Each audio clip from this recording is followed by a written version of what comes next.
நமக்கு இன்றைக்கி செய்ய போகிற ரெசிபி என்னென்னா பம்கின் குட் ஆப்ஸுங்க. இதுக்கு தேவையான பொருள், இதுக்கு 2 கப்பு மாவு எடுத்துக்கோங்க. நான் அந்த வரைக்கும் பிசைஞ்சிருக்கிறேன். இந்த பதத்தில் பிசைஞ்சிக்கோங்க. இந்த பதத்தில் பிசைஞ்சு வச்சுக்கோங்க. நம்ம சப்பாத்தி மாவு மாதிரி தாங்க. சக்கரை பூசணிக்கான்னு சொல்கிறாங்க. இது ஒரு 1/2 கிலோ கேரட்டு மாதிரி துருவணுங்க. இந்த பக்குவத்தில் துருவிக்கணும், அப்படி இருக்கணும். அடுத்து ஒரு 2 பெரிய வெங்காயங்க. 2 பெரிய வெங்காயம் கட் பண்ணி பொடிசாக கட் பண்ணி வச்சுக்கோங்க.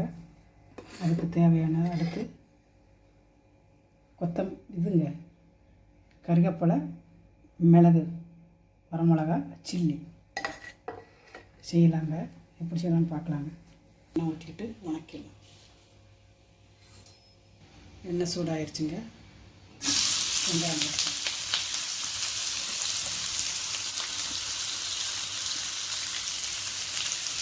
இந்த அளவு நல்லா பொரியணுங்க. சரிங்களா?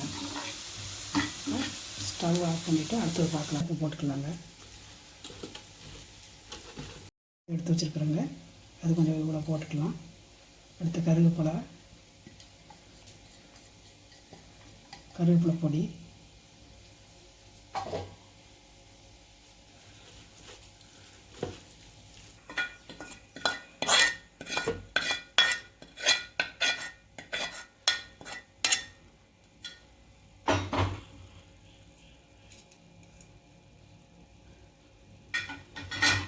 இது சேர்ந்து நல்லா கலக்கிடலாங்க. டாப்ஸ்க்கு மசாலா ரெடிங்க. சுட்டுக்கோங்க. நமக்கு சப்பாத்தி மாதிரி தாங்க, ஒரு பெரிய காரியமும் கிடையாது. சப்பாத்தி மாதிரி தான், அவ்வளோதான். இந்த அளவு வச்சுக்கிறேன் பாருங்க. இந்த மாதிரி சுற்றி உங்களுக்கு எவ்வளோ வேணுமோ, நிறைய ஆளுகள் தான் கூட கொஞ்சம் போட்டுக்கோங்க. இதுக்கு 2 கப்பு நான் எடுத்துக்கிறேன். உங்களுக்கு எவ்வளோ வேணுமோ எடுத்துக்கோங்க.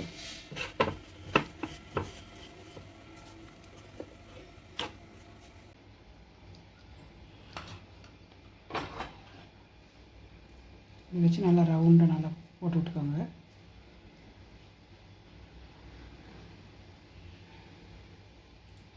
அந்த அரசாணிக்கு அதிலே வெந்துருங்க. நீங்கள் வேக வைக்க வேண்டாம். துருவி மட்டும் வச்சா போதும்.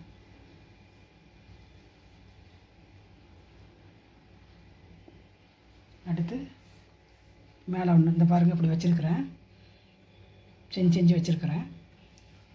இப்படி எடுத்து மேலே ஒரு லேயருங்க. மேலே ஒரு லேயர் போட்டு நல்லா எல்லாம் ஒட்டுக்கா பண்ணிக்கோங்க. அமைக்க சுற்றி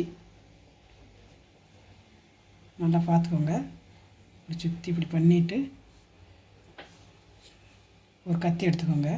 எடுத்து நல்லா கட் பண்ணிக்கோங்க. அப்படி அந்த ஷேப்பில் அப்படி கட் பண்ணாலே வந்துடுங்க. லைட்டாக அமர்த்தி விட்டுக்கோங்க. உள்ள சப்பிங் இருக்குது, லைட்டாக அமர்த்தி விட்டுக்கிட்டு நல்லா வந்துடுச்சு. பார்த்தீங்களா? இவ்வளோதாங்க. சரிங்களா?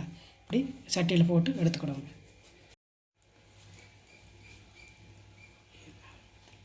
எண்ணெய் ஊற்ற வேண்டாம், பொப்புன்னு வருவாங்க. சரிங்களா? எடுத்துக்கலாங்க. இப்படி வரணுங்க.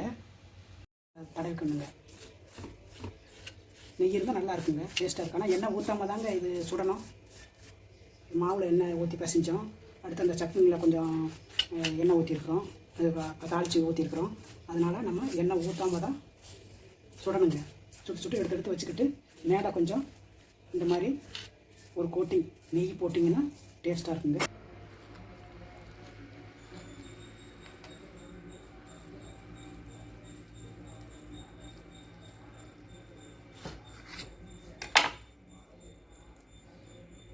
பார்த்தீங்களா? அப்படி ஒரு பார்த்தீங்களா? அப்படி தான் இருக்கும். சரிங்களா? அங்கே வைக்கலாங்க. பம்கின் குட் ஆப்ஸ் ரெடிங்க. எல்லோரும் நீங்கள் செஞ்சு பாருங்கள், செஞ்சு சாப்பிட்டு பாருங்கள். பிடிச்சிருந்தா நான் இன்றைக்கி உங்களுக்கு ஒரு டிப்ஸ் சொல்கிறேங்க. நீங்கள் தூங்குவதுக்கு முன்னாடி மூச்சு வாங்க கஷ்டமாக இருக்குது அப்படின்னா, நீங்கள் தூங்குவதுக்கு முன்னாடி ஒரு 1/2 மணி நேரம் 1 மணி நேரத்துக்கு முன்னாடி 2 ஓமவல்லி இலையை வாயில் போட்டு நல்லா மென்று வெதுவெதுப்பான தண்ணியை ஒரு டம்ளர் குடிச்சிட்டு படுங்குங்க. நல்லாயிருக்கும். நம்ம சேனலை மறக்காதீங்க. மறக்காமல் சப்ஸ்கிரைப் பண்ணுங்கள், லைக் பண்ணுங்கள், ஷேர் பண்ணுங்கள். அப்போ தாங்க எல்லாத்துக்கும் உங்கள் ஃப்ரெண்ட்ஸுக்கெல்லாம் காட்டும். சரிங்களா? நன்றி, வணக்கம்.